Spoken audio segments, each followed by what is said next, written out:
This is how I study during Ramadan to get a 97 plus ATAR. Save this video for later because Ramadan is actually the secret to my success. The first thing you need to understand is that there is barakah in every single minute and hour of the day during this month. So yes, even though you might not be able to study too much because you're tired, you're exhausted, you're hungry, etc., you need to understand that 1 hour of study during this month is like 6 hours, 8 hours of study because of the barakah that is in it. The second thing is that you need to identify which times of the day that you have the most energy and do the hardest work then. So for me, for example, in the morning after I ate, I had a lot of energy, so then I studied during that time, done past papers, done the hard study.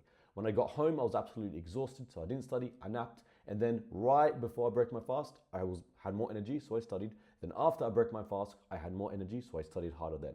It's that simple. You have to figure out what time of the day you have the most energy, and then you just capitalize on that time, okay? If you're exhausted and you're hungry and you're tired and all that stuff, that's fine. Don't study during those times, or at least do very minimum. So for example, in my case, when I was exhausted, I would literally just read my notes or like watch a video or just nap, right? I wouldn't actually try and force myself to study. All my studying was done after I broke my fast.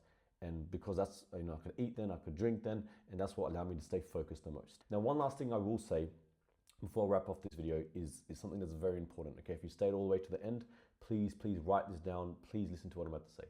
The most important thing to do during this month is to actually detach from the world, from studying, from all this stuff, and focus on making dua, and focus on actually worshiping, because that is the main focus of this month. Even me during this month, yes, I studied, but this was my study and this was the other stuff, okay? Do not let the month go by and you realize, you know what, I just studied. Don't do that, because if you do, then that's who the true losers are, okay? Make dua, ask Allah to give you what you want, because without that, you will never be able to succeed anyway. And let's smash it.